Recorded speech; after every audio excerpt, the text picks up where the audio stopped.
All right, gang, I am off to go see an early matinee screening of Masterminds. Oh! Lord, that's a cheap door. You gotta give me a 3 count next time. This is a film that has a very troubled production history. It was originally shot in 2014 and was supposed to be released pretty much exactly a year ago, and then it got constantly pushed back to finally September of 2016. And usually when a film was made 2 years ago and is finally seeing the light of day today, that's kind of the kiss of death. Not a good sign. It's got an incredible cast, and it's directed by Jared Hess. And Jared Hess probably most famously is known for directing the cult comedy classic Napoleon, Dynamite.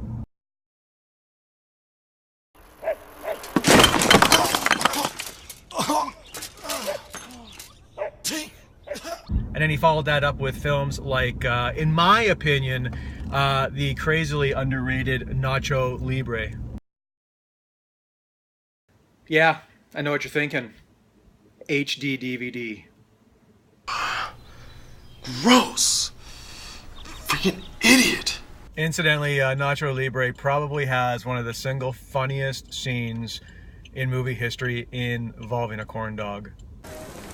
Ooh. It gets me every single time. Get that corn out of my face! And then, of course, Hess followed that film up with a couple of mostly forgotten comedies. I think one of them was Gentlemen Broncos, which was a very peculiar film. And then he did Don Verdium, a film that I have still not seen. Freaking idiot! I think as a director, Hess has been really sort of struggling to garner some level of mainstream prominence and acceptability. Very interested to see Masterminds. I'm always curious to see whether or not a massive delay in a film's release means that it's a qualitative dumpster fire. Typically speaking, that's usually the case. But gross! But you know what? I'm journeying out to the cinema. I'm going to see it, and then I'll be back with a review.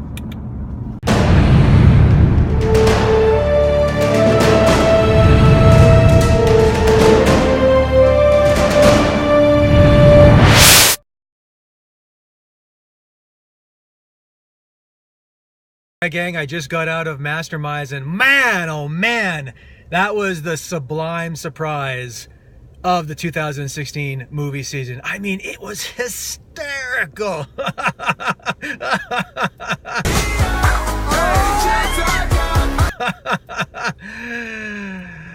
I'm completely bullshitting you because it was god awful. You know, it's ultimately telling that this comedy has a sequence in it that involves a man that has chronic diarrhea in a swimming pool. Because also another scene in the film that involves a catfight between two women where, for some inexplicable reason, a gigantic tube of vaginal cream is taken out and dumped into one of the women's mouths. Also, incidentally, there's a scene involving a character eating a dead tarantula. Gross! That is just a couple of the examples of the comedic desperation that permeates every waking moment of Masterminds. Because I felt like this film just took a diarrhea dump in my mouth. Gross! The crowd that I saw it with, there was probably about 20 or 30 people in the cinema. And you know what?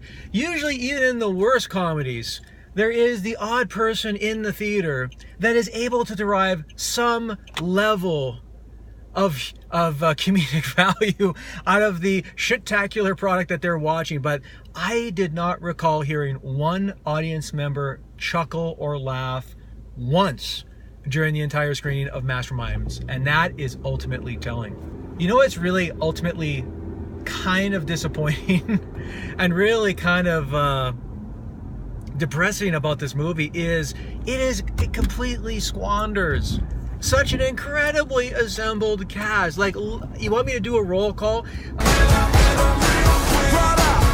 It is a remarkable comedic cast, but they're stuck within a film that is an utter comedic dead zone and is so dead on arrival in so many fundamental ways. I just grew dizzy thinking about it, leaving the theater.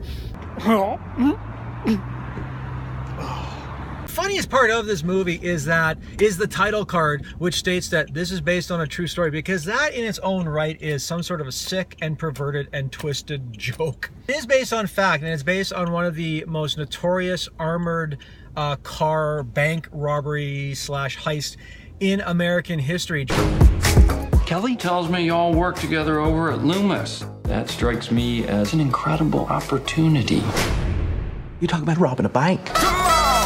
During which time $17 million was stolen from a armored car in the late 1990s. $2 million of which would end up going unaccounted for. One of the largest cash heists ever. 17 million missing. Authorities are now searching for this man. This film is actually chronicling the events of that robbery, and Zach Galifianakis plays a guy who works for an armored car company, and whose co-worker, who's played by Kristen Wiig, gets shit canned from this job, and she conspires together with an old childhood friend who's played by Owen Wilson to coerce Zach Galifianakis' character to rob the bank and this armored car, seeing as he has vital keys to the bank vaults themselves, and he is perceived as one of the most trustworthy associates of the financial institution in question. Needless to say, they pull off this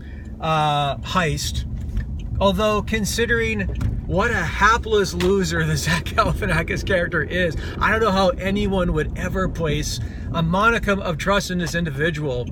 Yes. We don't put a cap in their house. Oh, that burns! Oh my gosh, David, let me see. Oh, God! I think that bullet just went straight between your cheeks. Yeah, it feels like it just grazed my biscuits right there betwixt them. Nevertheless, they pull off the heist, and they decide to send Galifianakis to Mexico to remain in hiding, and they're going to feed him some money while there. And meanwhile, Owen Wilson's character and his wife live the high life, and Kristen Wiig's character is sort of rattled with guilt. To cut David Gant from the team. We can't do this. This is wrong. Because it turns out that Owen Wilson is really worried that Zach Galifianakis is going to rat him out. So he in turn hires a hitman who's played by oh my God. He's played by Jason Sudeikis, and probably the least plausible hitman character in motion picture history to journey down to Mexico to assassinate Zach Galifianakis' character. So, who y'all want me to kill?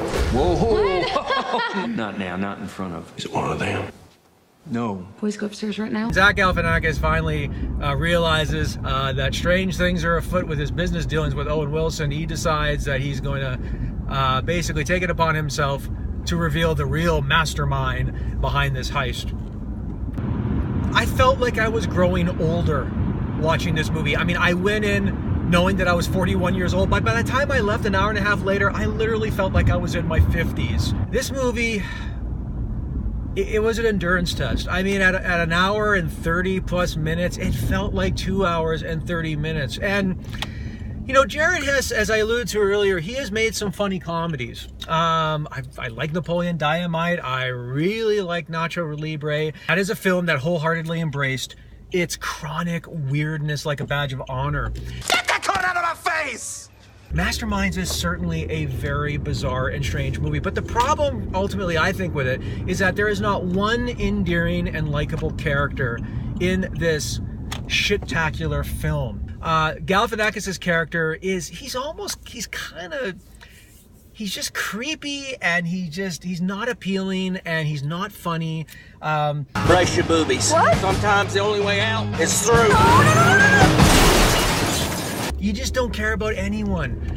Leslie Jones arguably plays probably the only grounded character in the entire film as the FBI agent that's on the hunt, trying to figure out who in fact stole $17 million from this armored car. Look at him. Look like Kenny Rogers and Kenny Loggins had a love child. And then Kenny G, he just showed up to the birthday party, started playing the flute, and messed this boy up. Kate McKinnon also shows up as Zach Galifianakis' wife. She is really sort of teeth-gratingly distracting at times, and she engages in a lot of camera mugging, and I like her performance in Masterminds. It's just... There he is, the man of your dreams. It's like you're marrying both of us, David. Me and Mama. It feels like it's from a completely different hemisphere of reality altogether. Owen Wilson, for example, is an incredibly smart man and actor. And he's got good instincts. I mean, he co-wrote many of Wes Anderson's best films, and he appeared in many of them. But oh my God, he allows his good name to be tarnished so often by doing so much garbage like this. It's just obvious that both him as well as everyone else in this cast, they were looking for a very easy paycheck. I place very few demands on movies. Like I really do. Ultimately, for comedies, my litmus test is this: they need to make me laugh. They simply just need to make me laugh. And I don't care if they're really farcical or if they're satirical or if they're dark comedies. They just need to make me laugh. And Masterminds, I simply didn't laugh during this film. And I think its weirdness overrides its own inherent comedic value. It really is a testament to how studio films that are delayed by multiple years really are disasters waiting to happen, because there's so few examples in movie history of films that have been delayed by 2 years that end up being good. Because, you know, when films are good and when they're working and clicking on all levels, studios don't want to sit on them for months on end. They want to release them, and they want to release them at their intended date because they think they have a winner. Clearly the studio in question thought that this film was a dud, was an unmitigated dud, and that's why it never got released. And this movie, it bothered me. It just bothered me so much by how awful it was. It's from a director who has done a few films that I've liked. It's awful in the sense that it contains so many limitlessly talented people and funny people that are chronically unfunny, and they deserve better than this stink fest. Right here, Sugar Bush, okay? Don't worry about a thing.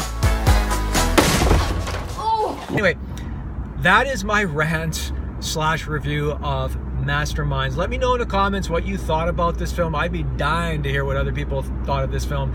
Get that cone out of my face! At least those that saw it, because it was a box office bomb and hardly anyone saw it this past weekend. Let me know in the comments also what you think of Jared Hess as a director. Let me know what your favorite film of his is. Once again, thank you very much for watching. If you could like this video, I'd really appreciate it. If you could subscribe to my channel, that would mean the absolute world to me. Take care, everybody, and I'll see you at the movies. Freaking idiot!